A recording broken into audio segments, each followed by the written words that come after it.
యాక్చువల్గా నీకు బాగా ఇష్టమైన పండగల్లో ఏ పండుగ అంటే బాగా ఇష్టం? పండగలంటేనే పండగ, బట్ ఆన్ టాప్ డెఫినెట్లీ దీపావళికి వచ్చే కళే వేరు. దీపావళి వండర్ఫుల్ గా ఉంటది. వారం ముందే సామాన్లు కొనుక్కోవాలి, మేడ మీద ఎండబెట్టుకోవాలి, పక్కింటోడి కంటే బాగా పేలాలి. ఇలా చిన్నప్పుడు చాలా మంచి కాన్సెప్ట్. అది మనం ఇప్పుడు జరుపుకున్న పండగ ఇలా, బట్ ఆ పండగ దీపావళి పండగ ఎలా వచ్చిందో కూడా తెలుసుకోవాలి కదా. ఎస్ డెఫినెట్లీ మన జనరేషన్ కి తెలుసు, రాబోయే నెక్స్ట్ తరాలకు కూడా నిజంగా తెలియాలి. నాకు తెలుసు ఆల్రెడీ ఇంట్లో అందరు చెప్పుకుంటారు పిల్లలకి. నువ్వు కూడా చెప్తూ ఇప్పుడు నేను కూడా చెప్పనా? చెప్పవా? Okay, very good. మరి పిల్లకాయలు అసలు దీపావళి ఎందుకు జరుపుకుంటారంటే మునులు ముల్లోకాలు అన్ని ఆనందంగా సంతోషంగా ఉన్న రోజుల్లో, ప్రకృతి చాలా అందంగా ఉన్న రోజుల్లో క్రూరుడైన నరకాసురుడు ఇబ్బంది పెడుతూ ఉండేవాడు, వేధిస్తూ ఉండేవాడు. అప్పుడు మునులందరూ శ్రీకృష్ణుడిని జపించగా శ్రీకృష్ణుడు సత్యభామ గారితో కలిసి వచ్చి ఆ నరకాసురుని సంహరించాడు. సో అప్పటి నుంచి ముల్లోకాల్లో ప్రతి చోట ఆ రోజు దీపావళిని చాలా అద్భుతంగా జరుపుకుంటారు. కనులు పండుగగా ఆ దీపాలతో ఆ వెలుగులతో కలకల్లాడుతుంది. తాతయ్య ఎంత బాగా చెప్పు తాతయ్య. ఓ బామ్మ నువ్వు ఎప్పుడు ఇంతే.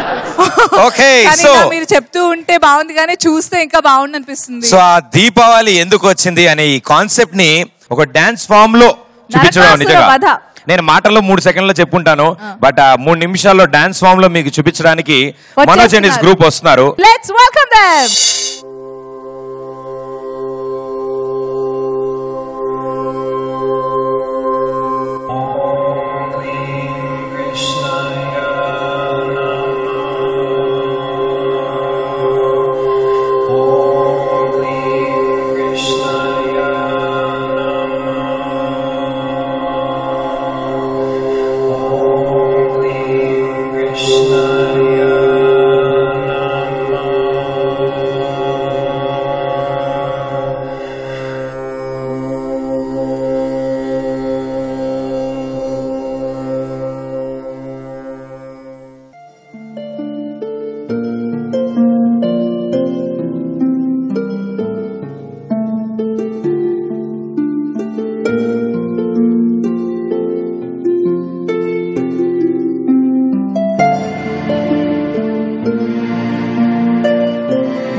యాగాలు కట్టిపెట్టండి.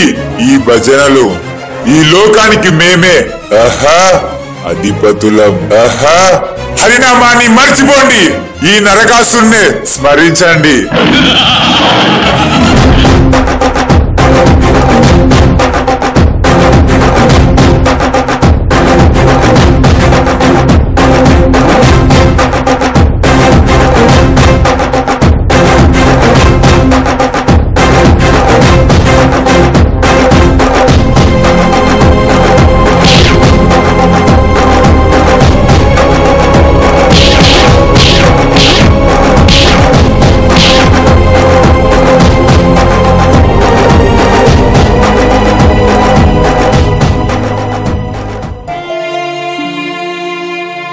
ప్రభు కృష్ణ, నీవే మా దిక్కు. ద్వారకనాథ, ధర్మాన్ని రక్షించు, నీ భక్తుల్ని కాపాడు స్వామి.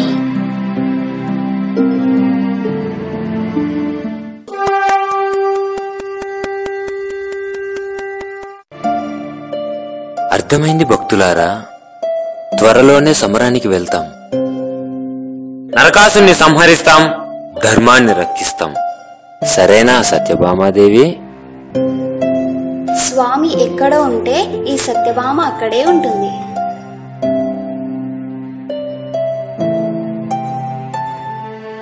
పదండి, మీతో మేం కూడా యుద్ధానికి వస్తాం.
లోక కంటకుడైన నరకాసుడు వధను సమస్త లోకాలు దీపావళి పర్వదినంగా జరుపుకుంటాయి.